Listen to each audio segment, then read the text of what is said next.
मैं कहता हूं इस्लाम तो पर्दे की तालीम देता ही देता है, लेकिन जो लोग हिंदुस्तान में रहते हैं कम से कम उनको तो अपनी तारीख मालूम होगी कि यूरोप ने और अंग्रेज ने हमारी बेटियों को नंगा करने की कोशिश की, बेहिजाब करने की कोशिश की। वरना इस्लाम की तालीम तो अपनी जगह, खुद हिंदुस्तान की तहजीब में पर्दा है। हिंदुस्तान की सरजमीन पर जो कहानियां मशहूर बयान की जाती है, उन कहानियों के अंदर या क्या ये कहानी नहीं, जो लोग आज हिंदुस्तान के वफादार बनने का दावा करते हैं, उनको ये नहीं पता कि यही हिंदुस्तान की तारीख है। हिंदुस्तान में एक बादशाह था जिसको दुनिया राम के नाम से जानती है। उसकी बीवी थी, उसका नाम सीता था।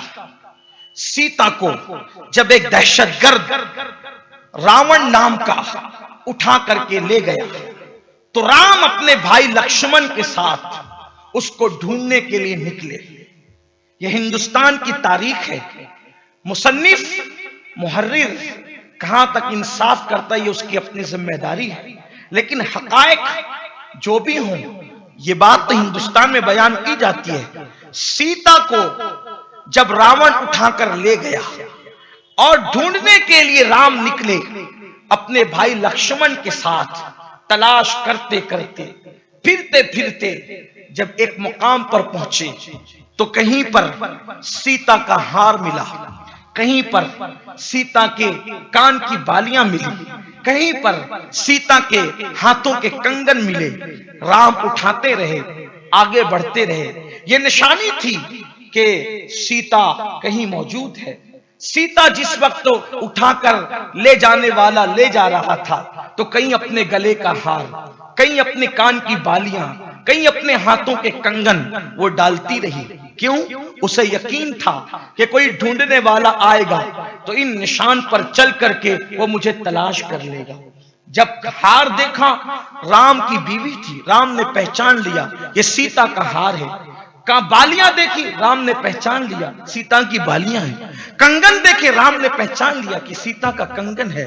लेकिन जिस वक्त पाजेब की बारी आई तो लक्ष्मण ने अपने भाई राम से कहा, भैया ये तो भाभी का पाजेब है,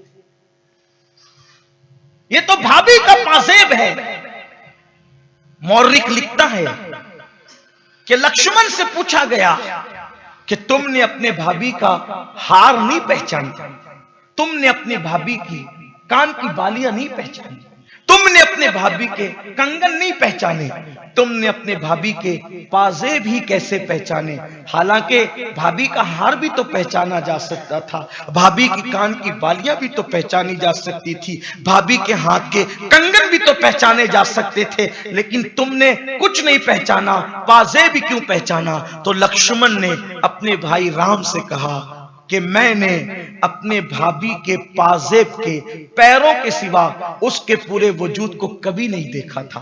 तो आखिर लक्ष्मण ने सीता का वजूद क्यों नहीं देखा था? इसलिए कि वो पर्दे में रहती थी, तभी तो देवर ने भी उसका जिस्म नहीं देखा था। अब आपसे पूछना चाहता हूं, तो जो औरतों को बेपर्दा करना चाहते हैं वो सीता और राम के भी वफादार नहीं है, वो उनके भी गद्दार है, वो मुल्क के भी गद्दार है और वो अंग्रेजों के एजेंट है।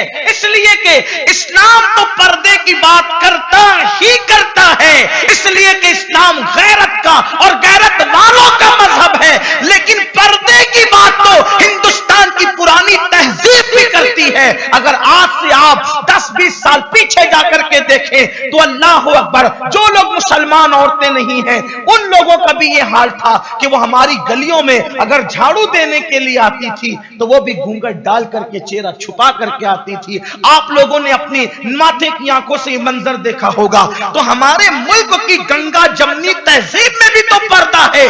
अगर आज लोग पर्दे की मुखालफत कर रहे हैं तो हिंदुस्तान की गंगा जमनी तहजीब की भी मुखालफत कर रहे हैं। लेकिन अल्हम्दुलिल्लाह हिंदुस्तान की मिट्टी में हया है, गैरत है, हिंदुस्तान की मिट्टी के अंदर जो है अल्लाह अकबर औरतों के साथ मोहब्बत है, उल्फत है, प्यार है। कभी भी हिंदुस्तान की की सरजमीन पर हिंदुस्तानी औरतों के साथ कभी जुल्म नहीं हो सकता।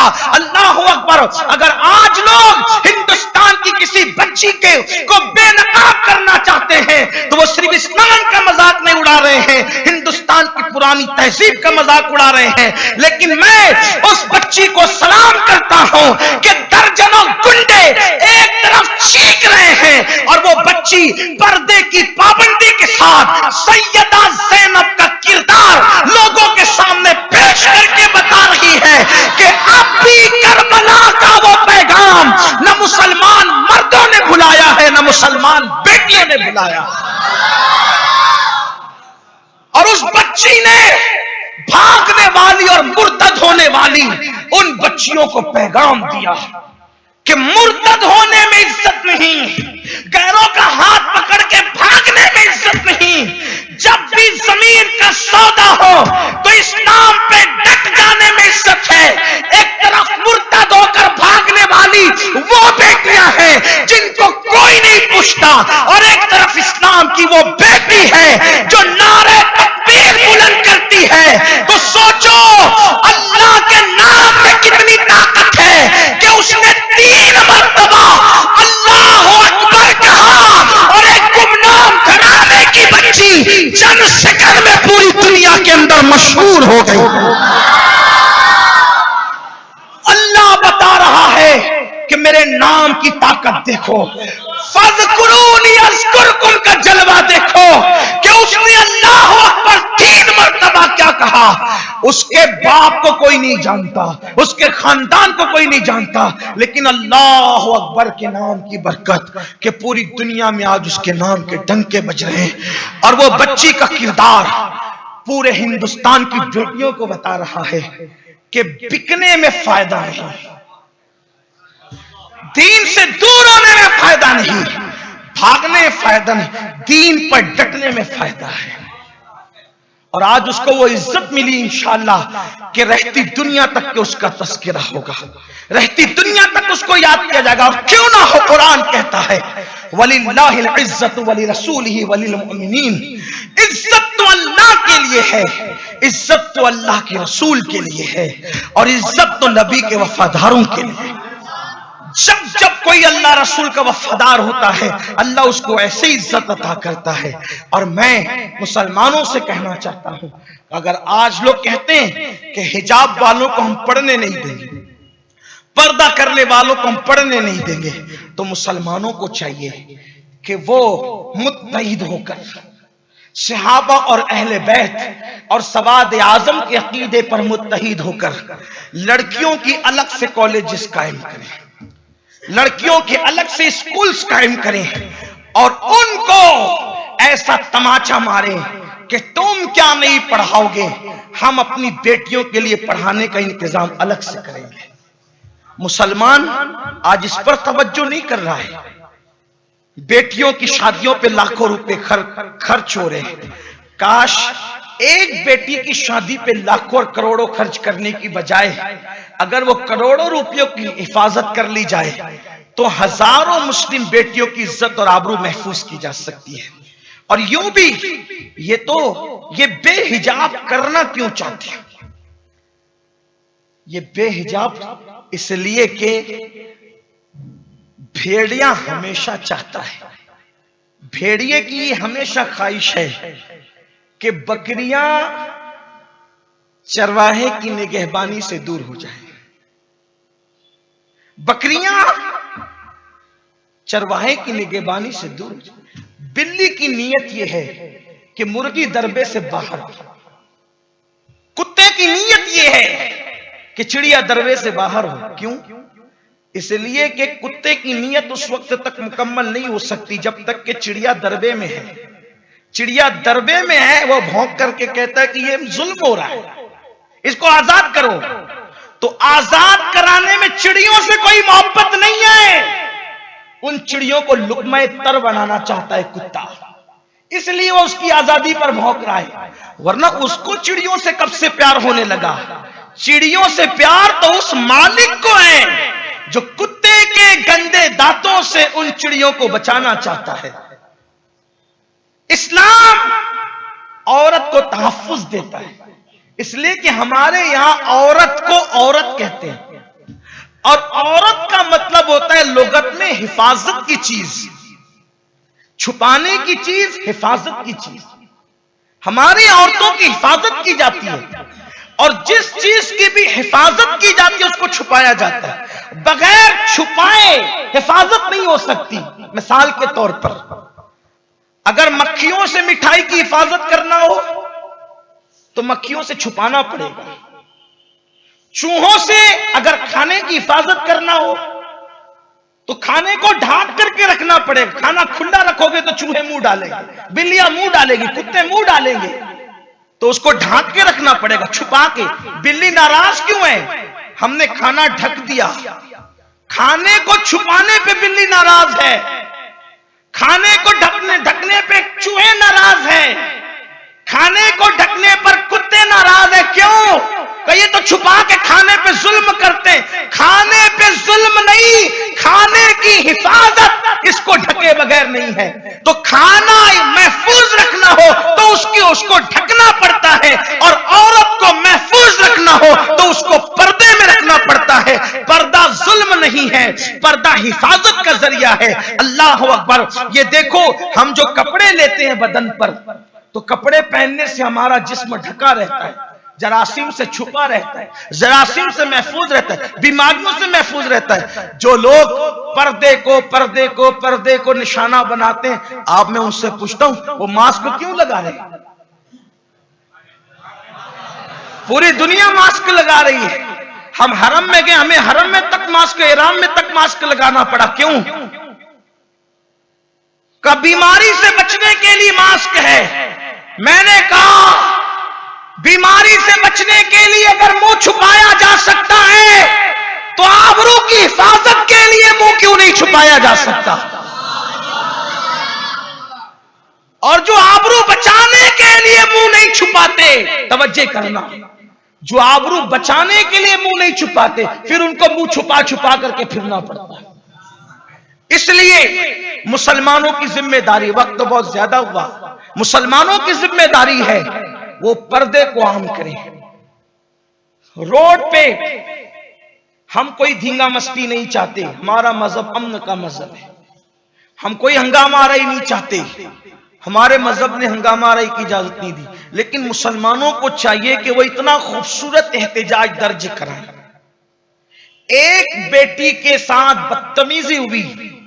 पहली बात तो यह है कि जो लोग हिंदुस्तान की बेटियों से हमदर्दियां जताते थे, अब वो कहां सो रहे हैं? क्या ये हिंदुस्तान की बेटी नहीं? क्या मुस्कान का ताल्लुक हिंदुस्तान से नहीं? अगर इतने गुंडे उसकी बेइज्जती कर रहे हैं, अब आप कहां सो रहे हैं? अगर आपके दिलों में वाकई हिंदुस्तान की बेटियों से मोहब्बत है तो इनको कैफरे किरदार तक तो अब तक पहुंच जाना चाहिए था। लेकिन अगर ये नहीं पहुंच रहे कैफरे किरदार तक, तो तुम ढोंग रचाते हो, ढोंगी हो तुम, मक्कार हो तुम। तुम्हें कोई किसी से मोहब्बत नहीं है, तुम औरतों की इज्जत से खिलवाड़ करना जानते हो। तुम सिखाते थे हमें कैसी मोहब्बत करना चाहिए बेटियों से। बेटियों से मोहब्बत तो हम पहले से जानते हैं। जब लोग अपनी बेटियों को जिंदा दफन कर रहे थे, उस वक्त मेरे नबी फरमा रहे थे, फातिमा तो बदअतु मिन्नी, फातिमा मेरे जिगर का टुकड़ा है। जब बेटियों को लोग शैतानत समझते थे, उस वक्त मेरे रसूल अपनी बेटी के इस्तिकबाल के लिए उठ करके खड़े हो जाते, फिदा के उम्मी वाबी या फातिमा फरमाया करते थे, फातिमा तुझ पर मेरे माँ बाप कुर्बान हो जाए, ये फरमाया करते थे। सबके रिश्ते मुनक़ते हो जाएंगे, लेकिन बेटी के जरिए से जिनसे रिश्ता है, फरमाया कि वो रिश्ता मेरा मुनक़ते नहीं होगा, इल्ला नसबी व सबबी फरमाया। और भी रिश्तों को उसमें शामिल किया, लेकिन अव्वल दर्जे पर बेटी का वो रिश्ता रखा, शहजादी का वो रिश्ता रखा। फरमाया कि मैं हसन हुसैन का उसबा हूं। आका करीम सल्लल्लाहु अलैहि वसल्लम ने नहीं फरमाया, बिल्कुल फरमाया, मैं उनका नसब हूं, मैं उनका सबब हूं। अल्लाह के हबीब अलैहिस्सलाम ने फरमाया वो मेरे बेटे हैं, वो मेरे लिए जन्नत के फूल हैं। अल्लाह के हबीब अलैहिस्सलाम ने बेटी के बेटों के लिए फरमाया।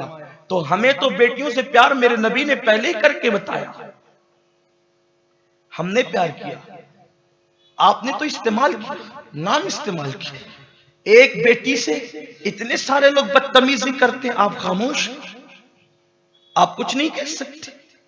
मुसलमानों से कहता हूं कोई कुछ करे ना करे, हमें खूबसूरत अंदाज से एहतजाज दर्ज कराना है इस तरह का कि अब हमें यह तय करना है कि पहले तो हमारे 16-17 साल के बाद बेटियां पर्दा करती थी, अब 11 साल के ऊपर की जितनी बेटियां हैं हम उन सबको पर्दे में कर देंगे।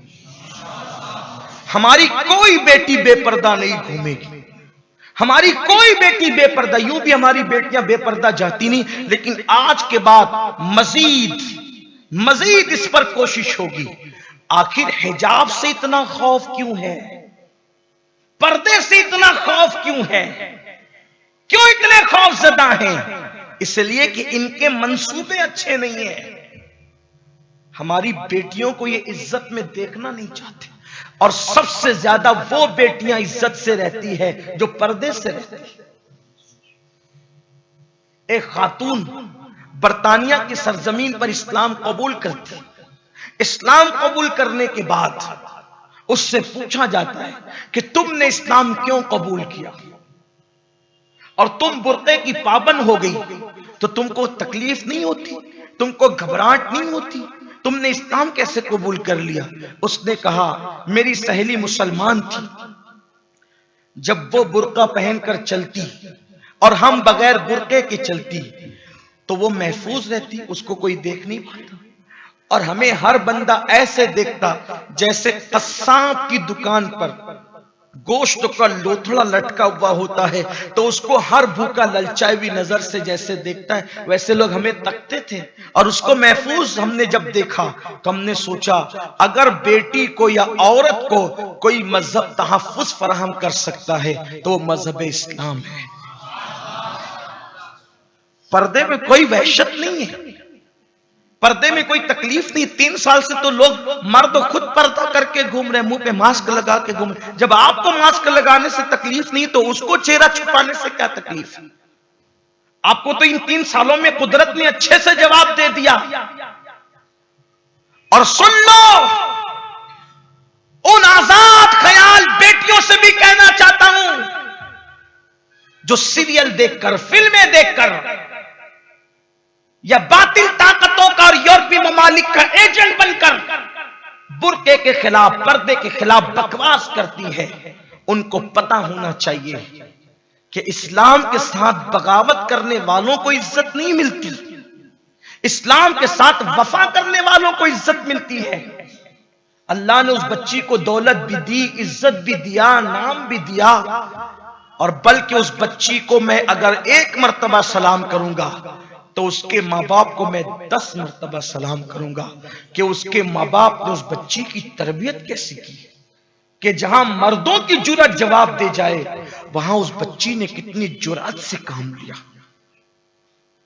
सैकड़ों का मजमा देखकर तो मर्द भी डर जाते हैं, लेकिन वो कनीज़े फातिमा के जिगर की दाद दीजिए, वो सैयदा ज़ैनब की कनीज की हिम्मत की दाद दीजिए कि उसने इतने बड़े मजमे में भी मेरे अल्लाह के नाम को बुलंद किया, खुदा के नाम को बुलंद किया, उसकी तकबीर को बुलंद किया। अल्लाह ने उसको कैसे इज्जत दी। हमें अपने बच्चों की तरबियत इसी तरह करनी चाहिए कि खौफ मत करो, अल्लाह के सिवा किसी से मत डरो, हमारे मजहब पर कायम रहो, अपना मजहब हक है, सच्चा है, इसी मजहब में सदाकत है, इसी मजहब में हक्कानियत है, इसी मजहब में सच्चाई है, फिरका वारियत में कुछ नहीं रखा है। इस्लाम मजहब फितरत है और यही सच्ची तालीम देने वाला मजहब है। इस मजहब पर कायम रहोगे, अल्लाह तुम्हें जलील होने से बचाएगा, रुस्वा होने से बचाएगा। और नुकसान की परवाह मत करो, जो अल्लाह के इस मजहब का दामन थाम लेता है अल्लाह उसको हर नुकसान से महफूज फरमा लेता है, उसे हर नुकसान से बचा लेता है।